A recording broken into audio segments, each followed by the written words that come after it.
This video will cover the first page of notes for the topic of rational graphs. The first thing I want to do is to remind you the definition of a rational function. Remember, it is a fraction in which the numerator is a polynomial and the denominator is a polynomial, and we cannot let the denominator equal to 0.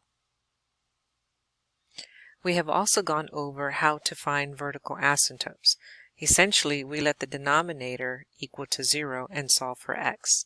So in our case, one example we had was 2x plus 1 over x minus 3. We set the denominator x minus 3 equal to 0 and we solved, and that's how we found our vertical asymptote as x is equal to 3. Remember that a vertical asymptote, we're always going to be asking for the equation of the vertical asymptote. From our VUX, we know that it's going to be a vertical line with an undefined slope and x is equal to a number. Moving on how to find horizontal asymptotes, especially without having to graph first, we can compare the degrees of the denominator with the degrees of the numerator. In other words, we need to find the degree of the polynomial of the denominator and compare that to the degree of the polynomial in the numerator. So let's first look at the first situation. I'm going to look at this here. I call this part bottom heavy. As you can see that I have written that over here, that this is bottom heavy. So this is when we have the degree of the denominator is bigger than the degree of the numerator.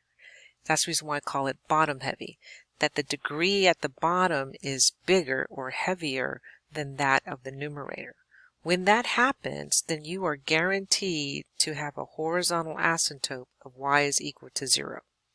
So notice in my example here, I looked at the polynomial in the numerator and found the degree of that, which is 0. And then I looked at the denominator and its polynomial and found that the degree of the denominator is equal to 2.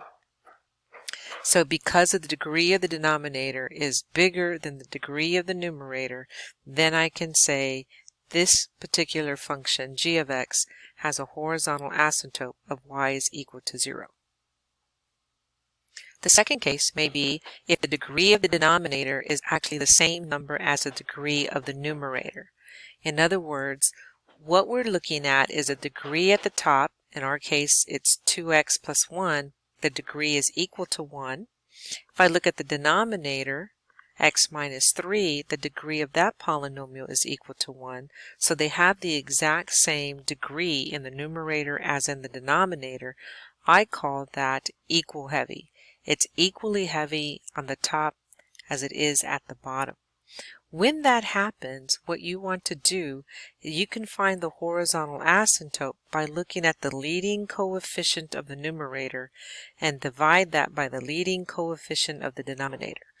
In other words, we're going to get these two guys right here, the leading coefficient or term of the numerator, and divide that by the leading coefficient or term of the denominator. When we do that, we're going to have 2x over x. The x's cancel out. And then we find that y is equal to 2 is my horizontal asymptote. The third thing that can happen is when the degree of the denominator is smaller than the degree of the numerator. This is the one where I call top heavy. In other words, the top, the numerator, is bigger than that of the denominator. So if we look at our example here of h of x, we have x squared at the top, which has a degree of 2, and we have x at the bottom, and has a degree of 1. So this one is top heavy. When that happens is that you actually have what we call a slant or oblique asymptote. So slant and oblique mean the same thing. Now, why is it a slant or an oblique?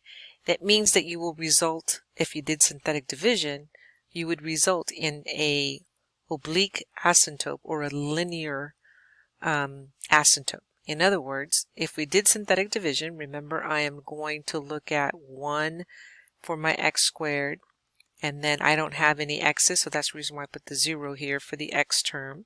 And then our constant is 2. Letting the denominator equal to 0, you can see that I'm plugging in 2 in my little box for synthetic division. I did the synthetic division because this was x squared. This one down here will be x to the 1.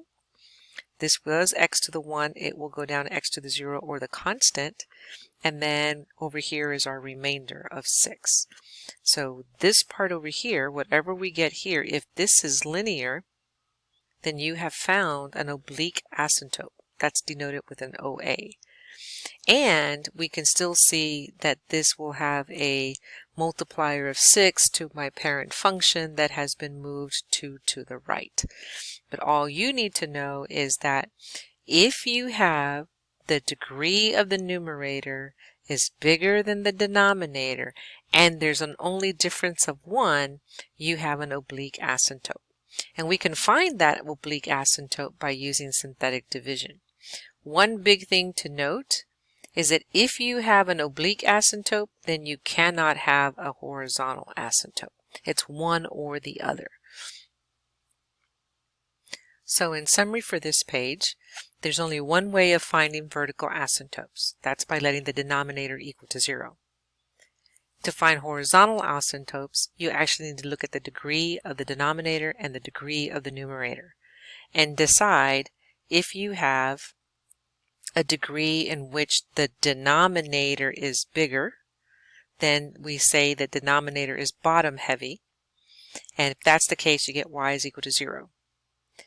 Or they may be equal to each other, then you're going to have to look at the fraction of the leading coefficients, and that will tell you your horizontal asymptote.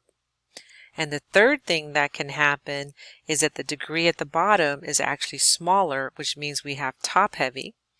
So the degree in the numerator is bigger. If that's the case, especially if it's a difference of 1 in terms of those degrees, like x squared over x or x cubed over x squared, then you have what we call an oblique asymptote. You cannot have both a horizontal and an oblique. It's one or the other. And that concludes this video.